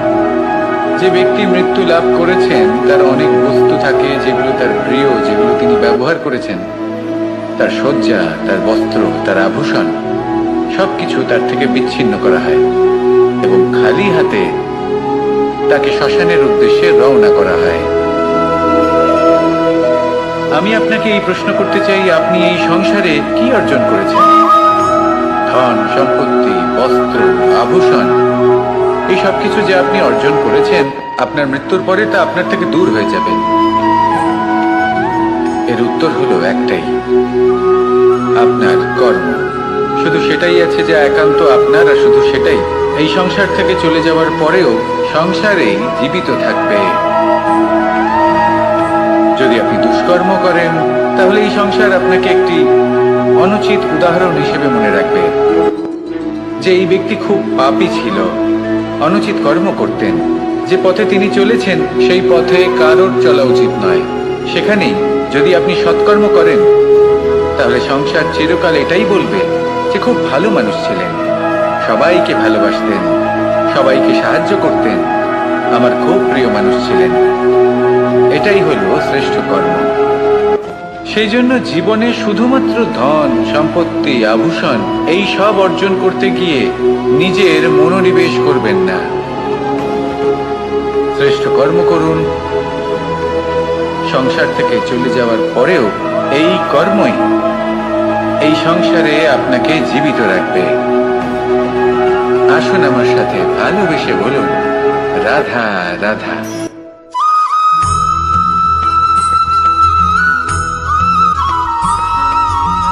এই সংসারে প্রত্যেক মানুষ এটাই চান যে তিনি যেন ধনবান হন, আর্থিক অবস্থা তার ভালো থাকে, ওনার বাড়িতে লক্ষ্মীর আগমন হয়। কিন্তু সেটা হবে কি করে, সেটাই হলো প্রশ্ন। কেউ বলেন যে যদি পরিশ্রম করো তাহলে ধন অর্জন সম্ভব, কেউ বলেন যে যদি বিদ্যা লাভ হয় তবেই ধন অর্জন সম্ভব, কেউ বলেন যে যদি বলশালী হও তবেই সম্পন্ন থাকবে। ভালো কথা, যদি তাই হয়ে থাকে তবে দিনমজুর সারা দিন পরিশ্রম করেন, তিনি কেন ধনী হন না? অনেকজন বিদ্বান মানুষ আছেন এই সংসারে, তারা কেন ধনবান হন না? অনেক সংখ্যক বলশালী ব্যক্তি আছেন, তাদের কাছে ধন নেই কেন? তাদের কেন ধনের অভাব হয়? আবার এমনও কিছু মানুষ আছেন যারা পরিশ্রম করেন, তারা দিনমজুর, কিন্তু তারা ধন অর্জন করতে পারেন। কিছু বিদ্বান ব্যক্তি আছেন যাদের কাছে অধিক মাত্রায় ধন রয়েছে, কয়েকজন বলশালী ব্যক্তি রয়েছেন যাদের কাছে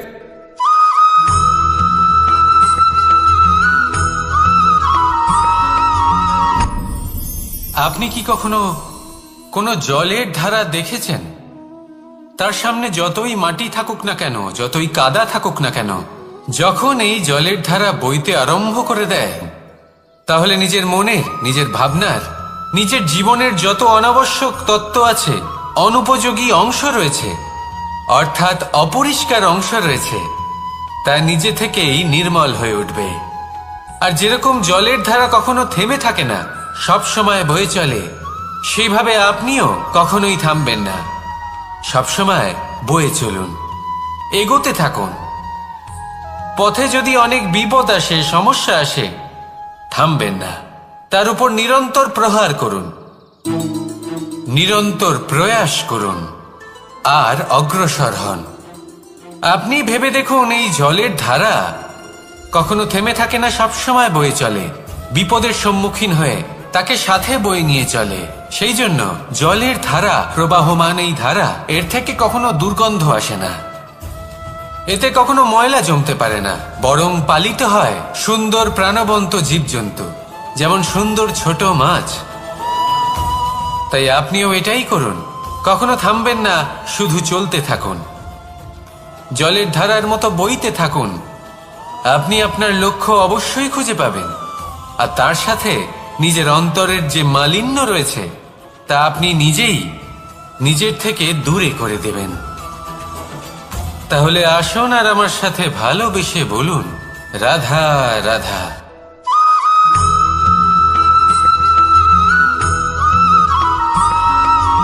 ফিরে আসছিলেন এবং তাদের ফেরার পথে হঠাৎ করে কোথাও থেকে একটি বাছুর চলে এলো। এই দুই বোন ভয়ভীত হয়ে গেলেন, আর তাদের হাত থেকে সেই আটা পড়ে গেল, মাটিতে মিশে গেল। এবার এই পুরো ঘটনাক্রমে যদি কারোর বিন্দুমাত্র লাভ হয়ে থাকে, বিন্দুমাত্র আনন্দ পেয়ে থাকে, তাহলে সে কে? সেই ছোট বোন, যিনি মাঝে মাঝেই গমের দানা তুলছিলেন এবং খাচ্ছিলেন। কিছুটা হলেও উনি আনন্দ লাভ করেছিলেন। এবার এরকমই হলো আমাদের জীবনে ভক্তি এবং ভালোবাসা সংক্রান্ত বিষয়। মানুষ নিজের জীবনের দৈনিক কাজে এতটাই ব্যস্ত হয়ে পড়েন, প্রত্যেক দিন শুধু কাজ কাজ কাজ কাজ করতে থাকেন, আর তাতে ভক্তি এবং ভালোবাসার জন্য সময় বার করতেই পারেন না। দেখুন, জীবনে ভক্তি আর প্রেমের এই যে ছোট ছোট মুহূর্ত আছে, এগুলো যদি আপনি যাপন করতে পারেন, তাহলে তাতেই আপনি তৃপ্তি লাভ করবেন। বাকি সবই আপনার ব্যর্থ বলেই মনে হবে। জীবনে যখনই আপনি কোনো কাজ করবেন, ঈশ্বরের প্রতি সমর্পিত হয়ে সেই কাজ করুন। আর যখনই সময় পাবেন, তাহলে সেই সময় নিজের আপনজনদের দিন, যাদের আপনি ভালোবাসেন, তাদের প্রতি যত্নবান হন, তাদের শুভাকাঙ্ক্ষী হন।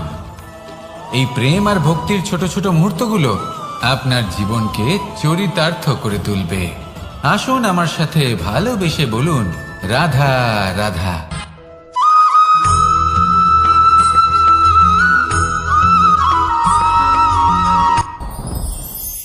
সাথী। সাথী এই শব্দটির ব্যাখ্যা কে কিভাবে করে? মিত্র, সখা, বন্ধু। কিন্তু অর্থ একটাই, তিনি যিনি আপনার সঙ্গী হন, আর তিনি যার সাথী আপনি হন। এবার সব থেকে বড় প্রশ্ন হলো এটাই যে তিনি কে হতে পারেন যাকে আপনি আপনার সাথী বলে মেনে নিতে পারেন, নিজের সখা, নিজের মিত্র, নিজের বন্ধু মেনে নিতে পারেন। আপনার সাথী হলেন তিনি যিনি দুঃখের সময় আপনার পাশে থাকবেন, আপনার হাত ধরে থাকবেন। আপনার সাথী হলেন তিনি যার হাত আপনি নিজের সুখের দিনে ধরে থাকবেন। সেই সাথীরই হাত ধরুন যিনি দুঃখে সবসময় আপনাকে সাহায্য করার জন্য তৎপর হয়ে থাকেন, আপনার পাশে থাকেন, আর যাকে সুখের দিনে আপনি আপনার সাথে রাখতে পারেন। আর যখন আপনার সাথে আপনার এই সাথী থাকবে, তখন আপনি এটা বুঝবেন যে যখন জীবনে দুঃখ আসে, তখন এই দুঃখ কমে যায়, সবার মধ্যে ভাগ হয়ে যায়।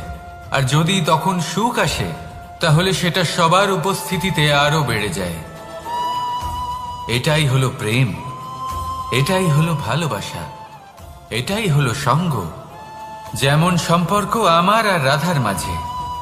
তাহলে আসুন আর আমার সাথে ভালোবেসে বলুন, রাধা রাধা।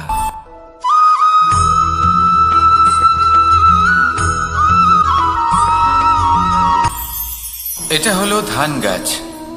এর থেকে যে চাল উৎপন্ন হয় তা মানুষ গ্রহণ করেন। আর এটা কি? এ হলো জংলি ঘাস। একবার ভেবে দেখুন, যদি এই জংলি ঘাস ধান গাছের আশেপাশে থাকে, তাহলে কি হবে? ধান উৎপন্ন হতে পারবে, তা উৎকৃষ্ট হতে পারবে, আমরা কি তা গ্রহণ করতে পারবো? কখনোই নয়। এই জংলি ঘাস ধানকে নষ্ট করে দেবে, কিন্তু নিজে জীবিত থাকবে। এটাই হলো আজকের শিক্ষা। এই সংসারে যদি আপনি নীতির পথে চলতে চান, উচিত কর্ম করতে চান, সংসারকে সেবা করতে চান, তাহলে জংলি ঘাসের মতো ব্যক্তিদের থেকে সবসময় দূরে থাকতে হবে। সেই ব্যক্তি যারা দুর্নীতি এবং মিথ্যা দ্বারা পরিপূর্ণ, যাদের ব্যবহার অশুভ, যাদের অনেক অশুভ গুণ রয়েছে, তারা সঠিক নয়। সেই সকল ব্যক্তি যাদের চরিত্র অত্যন্ত দুষ্ট হয়, তারা হয় শুভ চরিত্রের ব্যক্তিকে একদম নষ্ট করে দেয়, নয় নিজের মতো বানিয়ে তোলে। তাই যদি আপনি নীতির পথে চলতে চান, এই সংসারের জন্য শুভ কর্ম করতে চান, তাহলে সেই সঙ্গ লাভ করুন যে সঙ্গ জ্ঞানে পরিপূর্ণ, যাদের মধ্যে অনেক গুণ আছে, যাদের থেকে প্রতিদিন কিছু শিখতে পারবেন।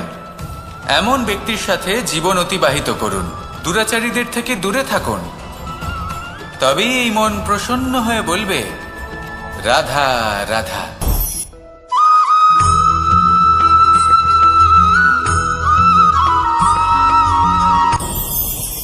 ভয়ের সাথে আমরা সবাই পরিচিত, কষ্টও আমরা সবাই পেয়েছি। কখনো কখনো আমরা অসুস্থ হয়ে পড়ি, আর এমন সময় হলে মাতার মমতা, কখনো বাবার স্নেহ, কখনো বন্ধুদের পাশে থাকার অনুভূতি আমাদের রোগ নিরাময়ে সাহায্য করে। কখনো যদি আমরা নিরাশ হয়ে পড়ি, তখন যদি আমাদের কোনো আপনজন আমাদের দুটো ভালো কথা বলে, তখন আমাদের মনোবল বেড়ে যায়। ঠিক তেমন সংসারের এই রঙ্গমঞ্চে যদি আপনি পীড়িত অনুভব করেন, কিছু শুভ কথা আলোচনা করুন, কিছু স্তুতি গান করুন, কিছু মুহূর্তের জন্য হলেও নিজের ইষ্টদেবের কথা স্মরণ করুন আর প্রার্থনা করুন। সাহস বাড়বে, শক্তিও বৃদ্ধি পাবে এবং সামনে এগিয়ে চলার পথও দেখতে পাবেন। তখন এই মন প্রসন্ন হয়ে বলবে, রাধা রাধা।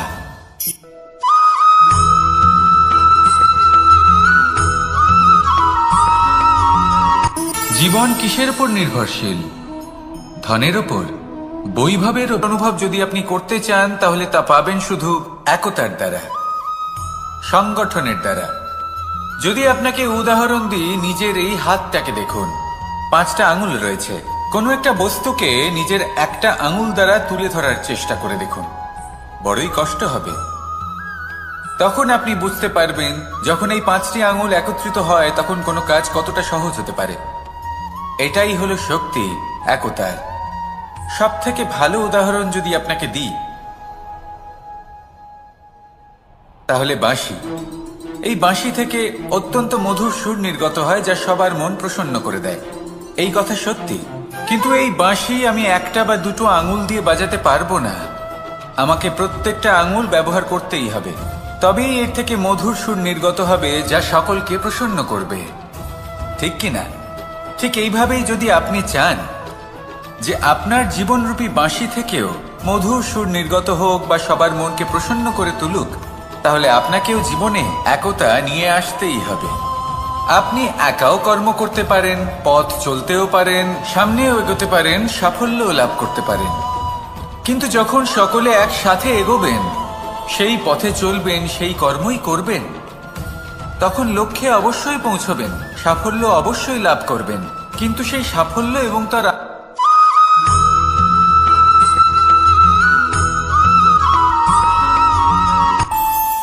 আমাদের মনে যখন কোনো প্রশ্ন ওঠে, কোনো দ্বন্দ্ব জাগে, তখন আমরা যাই আমাদের গুরুর কাছে, আমাদের আরাধ্যের কাছে গিয়ে জিজ্ঞেস করি। এইভাবেই একদিন আমি পৌঁছলাম আমার আরাধ্যের কাছে, আমার মহাদেবের কাছে, আর ওনাকে প্রশ্ন করলাম যে, মহাদেব, জীবনে আনন্দ পাওয়ার, উৎসব পালনের, প্রেম ভাগ করে নেবার, জীবনকে উপভোগ করে নেওয়ার সর্বশ্রেষ্ঠ সময় কোনটা? মহাদেব হাসলেন আর উনি বললেন, জীবনে উৎসব পালনের সব থেকে শ্রেষ্ঠ দিন হল মৃত্যুর ঠিক আগের দিনটা। প্রেম ভাগ করে নেওয়ার সব থেকে শ্রেষ্ঠ মুহূর্ত হল মৃত্যুর ঠিক আগের মুহূর্ত। জীবনকে উপভোগ করে নেওয়ার সর্বশ্রেষ্ঠ প্রহর হল মৃত্যুর এক প্রহর পূর্বে। তখন আমি চমকে গেলাম। আমি বললাম, কিন্তু মহাদেব, মৃত্যু তো অনিশ্চিত, আমরা জানিও না কবে আমাদের মৃত্যু হবে। মহাদেব আবার হাসলেন। উনি বললেন যে যদি আমরা এভাবে জীবন কাটাই যে আমরা জীবনের প্রত্যেক দিন, প্রত্যেক মুহূর্ত, প্রত্যেক প্রহর শেষ বলে মনে করি, তাহলে আমাদের সমস্ত জীবন আনন্দের সাথেই অতিবাহিত হবে। কি বলেন?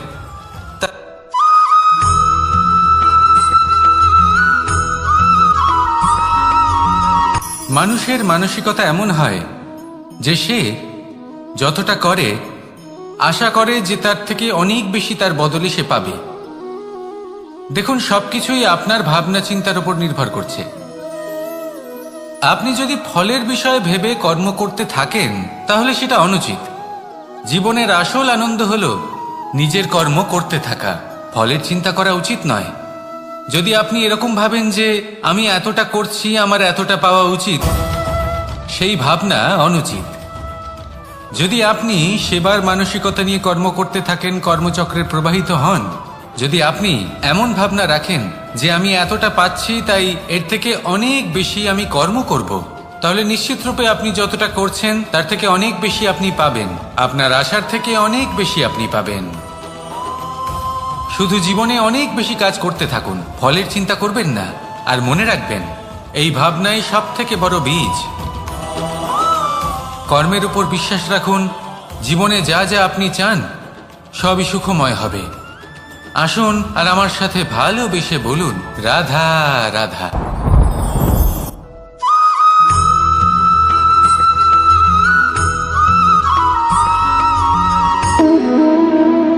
সম্পর্ক হলো আমাদের জীবনের একটি আধার। কিছু সম্পর্ক এমন যে আমরা জন্মসূত্রে লাভ করি, যেমন পরিবার, মা, বাবা। কিছু সম্পর্ক আছে যে আমরা জীবনে অর্জন করে থাকি, তা সে প্রেমের হোক, স্নেহের হোক বা বন্ধুত্বের। এই সকল সম্পর্ক লাভ করার বা গড়ে তোলার 5টি ধাপ রয়েছে। প্রথম ধাপ, কোনো ব্যক্তির সাথে আলাপ হওয়া, তার সাথে কথা বলা বা তাকে দেখা। দ্বিতীয় ধাপ, সে ব্যক্তিকে আমাদের ভালো লাগা। তৃতীয় ধাপ, আমাদের এটা চাইতে শুরু করা যে জীবনে এই ব্যক্তি যেন আমাদের বন্ধু হন, আমাদের জীবনে থাকেন, বা আমাদের কাউকে ভালোবেসে ফেলা। আর এটা আমাদের ভাবা বা চাওয়া যে সেই ব্যক্তি যেন আজীবন আমার সাথে থাকেন, আমার জীবনে আমার সাথী হয়ে। চতুর্থ ধাপ, লাভ করা। এবার এই ধাপটি অনেক মানুষের পক্ষেই খুবই সরল হয়, বড়ই সরলভাবে নিজেদের সঙ্গীকে লাভ করে থাকে। কিছু মানুষের জন্য এই ধাপ অত্যন্ত কঠিন হয়ে থাকে। অনেক প্রতিকূল পরিস্থিতির উপর জয়লাভ করে তারা সঙ্গীকে লাভ করেন, কিন্তু লাভ অবশ্যই করেন। এরপরে আসে পঞ্চম, অন্তিম এবং সব থেকে গুরুত্বপূর্ণ ধাপ। সেটা হলো সেই সম্পর্ক পালন করা। এটা হলো এমন এক বিষয় যা প্রত্যেক মানুষের শেখা উচিত। যদি ব্যক্তি নিজের জীবনে সম্পর্ক রক্ষা করতে শিখে যান, তবে প্রত্যেক সম্পর্ক তার জীবনকে স্বর্গ করে তুলবে। আসুন আর আমার সাথে ভালোবেসে বলুন, রাধা রাধা।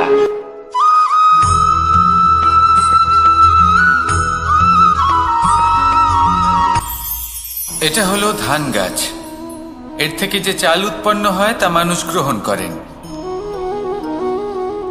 আর এটা কি? এ হলো জংলি ঘাস। একবার ভেবে দেখুন, যদি এই জংলি ঘাস ধান গাছের আশেপাশে থাকে তাহলে কি হবে? ধান উৎপন্ন হতে পারবে? তা উৎকৃষ্ট হতে পারবে? আমরা কি তা গ্রহণ করতে পারবো? কখনোই নয়। এই জংলি ঘাস ধানকে নষ্ট করে দেবে, কিন্তু নিজে জীবিত থাকবে। এটাই হলো আজকের শিক্ষা। এই সংসারে যদি আপনি নীতির পথে চলতে চান, উচিত কর্ম করতে চান, সংসারকে সেবা করতে চান, তাহলে জংলি ঘাসের মতো ব্যক্তিদের থেকে সবসময় দূরে থাকতে হবে। সেই ব্যক্তি যারা দুর্নীতি এবং মিথ্যা দ্বারা পরিপূর্ণ, যাদের ব্যবহার অশুভ, যাদের অনেক অশুভ গুণ রয়েছে, তারা সঠিক নয়। সেই সকল ব্যক্তি যাদের চরিত্র অত্যন্ত দুষ্ট হয়, তারা হয় শুভ চরিত্রের ব্যক্তিকে একদম নষ্ট করে দেয়, নয় নিজের মতো বানিয়ে তোলে। তাই যদি আপনি নীতির পথে চলতে চান, এই সংসারের জন্য শুভ কর্ম করতে চান, তাহলে সেই সঙ্গ লাভ করুন যে সঙ্গ জ্ঞানে পরিপূর্ণ, যাদের মধ্যে অনেক গুণ আছে, যাদের থেকে প্রতিদিন কিছু শিখতে পারবেন। এমন ব্যক্তির সাথে জীবন অতিবাহিত করুন, দুরাচারীদের থেকে দূরে থাকুন। তবেই এই মন প্রসন্ন হয়ে বলবে, রাধা রাধা।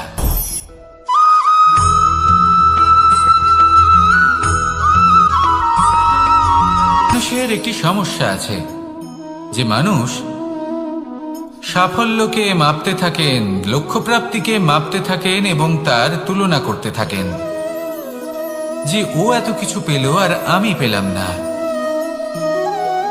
ওর কাছে এত কিছু আছে কিন্তু আমার কাছে নেই। এই তুলনা করার জন্য ওনারা দুঃখী হয়ে পড়েন, নিরাশ হয়ে পড়েন। তাই আমি একটা প্রশ্ন করছি যে এটা কি উচিত?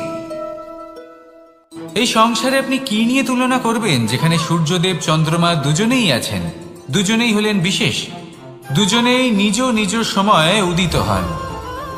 এদের মধ্যে একজন না থাকলে তাহলে আমাদের জীবন কঠিন হয়ে পড়বে। ঠিক সেইভাবেই আপনি যদি একটা বড় রেখা অঙ্কন করেন, তাহলে অন্য রেখাটি ছোট হয়ে পড়ে না, সে তেমনই থাকে যেমনটা সে ছিল।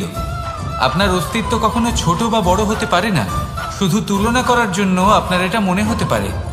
যদি আপনি যুদ্ধ করতে চান, আপনার তলোয়ারের প্রয়োজন পড়বে।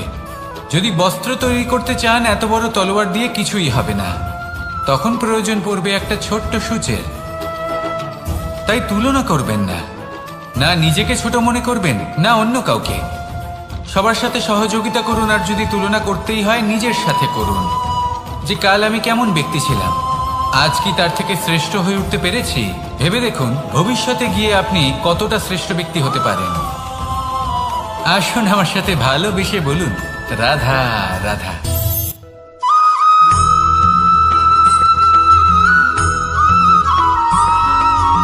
ফিরে আসছিলেন এবং তাদের ফেরার পথে হঠাৎ করে কোথাও থেকে একটি বাছুর চলে এলো।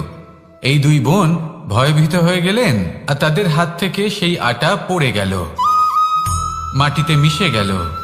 এবার এই পুরো ঘটনাক্রমে যদি কারোর বিন্দুমাত্র লাভ হয়ে থাকে, বিন্দুমাত্র আনন্দ পেয়ে থাকে, তাহলে সে কে? সেই ছোট বোন, যিনি মাঝে মাঝেই গমের দানা তুলছিলেন এবং খাচ্ছিলেন। কিছুটা হলেও উনি আনন্দ লাভ করেছিলেন। এবার এরকমই হলো আমাদের জীবনে ভক্তি এবং ভালোবাসা সংক্রান্ত বিষয়। মানুষ নিজের জীবনের দৈনিক কাজে এতটাই ব্যস্ত হয়ে পড়েন, প্রত্যেকদিন শুধু কাজ কাজ কাজ কাজ করতে থাকেন, আর তাতে ভক্তি এবং ভালোবাসার জন্য সময় বার করতেই পারেন না। দেখুন, জীবনে ভক্তি আর প্রেমের এই যে ছোট ছোট মুহূর্ত আছে, এগুলো যদি আপনি যাপন করতে পারেন, তাহলে তাতেই আপনি তৃপ্তি লাভ করবেন। বাকি সবই আপনার ব্যর্থ বলেই মনে হবে। জীবনে যখনই আপনি কোনো কাজ করবেন, ঈশ্বরের প্রতি সমর্পিত হয়ে সেই কাজ করুন। আর যখনই সময় পাবেন, তাহলে সেই সময় নিজের আপনজনদের দিন, যাদের আপনি ভালোবাসেন, তাদের প্রতি যত্নবান হন, তাদের শুভাকাঙ্ক্ষী হন। এই প্রেম আর ভক্তির ছোট ছোট মুহূর্তগুলো আপনার জীবনকে চরিতার্থ করে তুলবে। আসুন আমার সাথে ভালোবেসে বলুন, রাধা রাধা।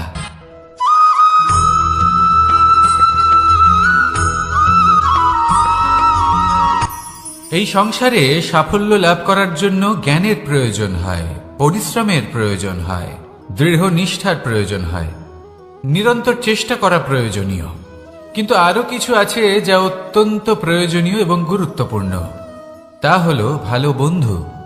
তাদের থাকা অত্যন্ত প্রয়োজনীয়। যদি ভালো বন্ধু থাকে, তাহলে সময় এলে তারা ঢাল হয়ে আপনাকে সুরক্ষা করবেন।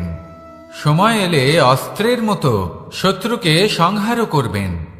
যদি তিনি জ্ঞানী হন, তাদের মধ্যে সদ্গুণ থাকে, তাহলে এই সব গুণ আপনার মধ্যেও প্রবেশ করবে।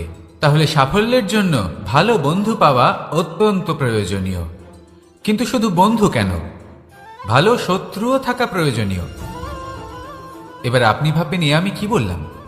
যদি আপনার জীবনেও ভালো অর্থাৎ শক্তিশালী শত্রু থাকে, তাহলে আপনিও শক্তিশালী হতে থাকবেন। এই শত্রু আপনাকে প্রেরিত করবে আরো বেশি শক্তিশালী হয়ে ওঠার। কখনো কোনো হরিণকে দেখুন, তীব্র গতিতে দৌড়তে থাকে। কেন তীব্র গতিতে দৌড়য়? এই কারণে নয় যে কোথাও তার জন্য মধুর ঘাস অপেক্ষা করে রয়েছে, না। সে এই কারণে তীব্র গতিতে দৌড়য় কারণ সেটা না করলে তার পেছনে একটি সিংহ আছে যে ওকে নিজের ভোজন করে ফেলবে। তাই জীবনে বিপদ, সংকট এই সব কিছুও হলো অত্যন্ত গুরুত্বপূর্ণ। তার সম্মুখীন হতে শিখুন আর আমার সাথে ভালোবেসে বলুন, রাধা রাধা।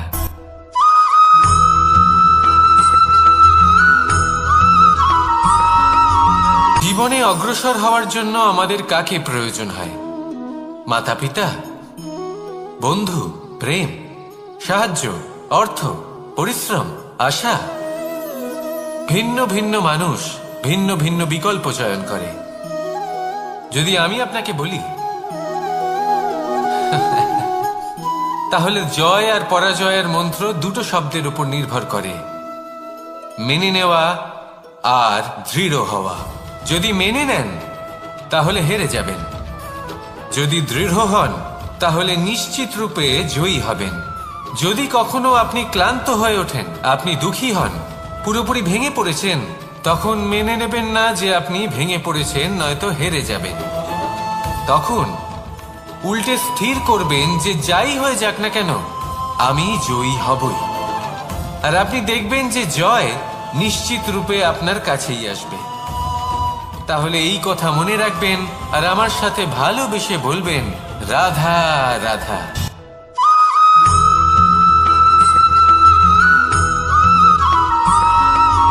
জীবনে যখন কোনো ব্যক্তি নিজের লক্ষ্য প্রাপ্তির জন্য নিরন্তর পরিশ্রম করতে থাকেন, চেষ্টা করতে থাকেন, তখন তিনি কষ্ট অনুভব করেন।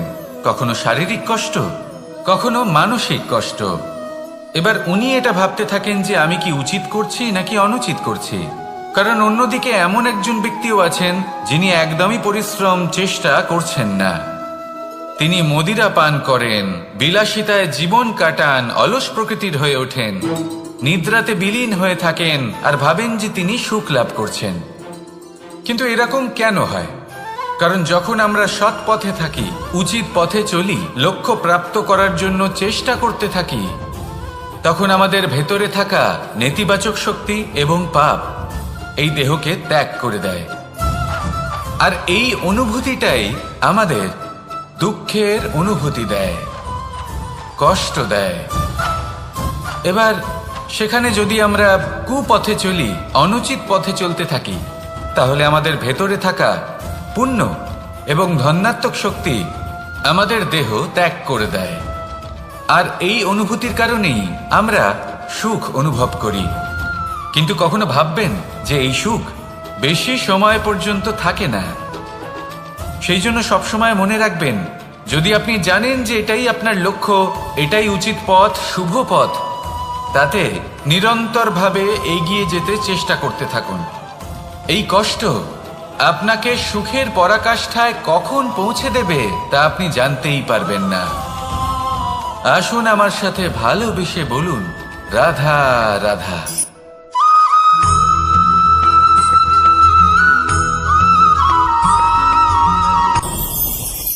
ভয়ের সাথে আমরা সবাই পরিচিত, কষ্টও আমরা সবাই পেয়েছি। কখনো কখনো আমরা অসুস্থ হয়ে পড়ি, আর এমন সময় হলে মাতার মমতা, কখনো বাবার স্নেহ, কখনো বন্ধুদের পাশে থাকার অনুভূতি আমাদের রোগ নিরাময়ে সাহায্য করে। কখনো যদি আমরা নিরাশ হয়ে পড়ি, তখন যদি আমাদের কোনো আপনজন আমাদের দুটো ভালো কথা বলে, তখন আমাদের মনোবল বেড়ে যায়। ঠিক তেমন সংসারের এই রঙ্গমঞ্চে যদি আপনি পীড়িত অনুভব করেন, কিছু শুভ কথা আলোচনা করুন, কিছু স্তুতি গান করুন, কিছু মুহূর্তের জন্য হলেও নিজের ইষ্টদেবের কথা স্মরণ করুন আর প্রার্থনা করুন। সাহস বাড়বে, শক্তিও বৃদ্ধি পাবে এবং সামনে এগিয়ে চলার পথও দেখতে পাবেন। তখন এই মন প্রসন্ন হয়ে বলবে, রাধা রাধা।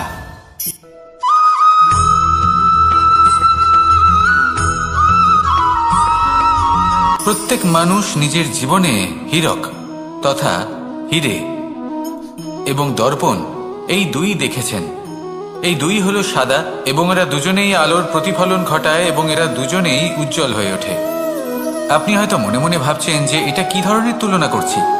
একটা হীরে তো রত্ন, তার মূল্য দর্পণের থেকে অনেক গুণ বেশি।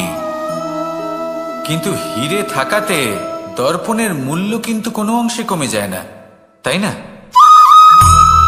মানুষ যখন হীরে নিজের হাতে নেয় তখন সবার আগে কি খোঁজে? দর্পণ, যাতে তার মধ্যে দিয়ে দেখে সে বুঝতে পারে যে সেই হীরে আদৌ তার শোভাবর্ধন করছে কিনা, তাকে ভালো দেখাচ্ছে কিনা, প্রসাধনের জন্য সেটা ব্যবহার করা ঠিক হবে কিনা। অর্থাৎ হীরের উপস্থিতিতে দর্পণের গুরুত্ব কম হলো না, দর্পণের কারণে হীরের মূল্য বোঝা গেল। আমাদের জীবনেও ঠিক এরকমই ঘটে।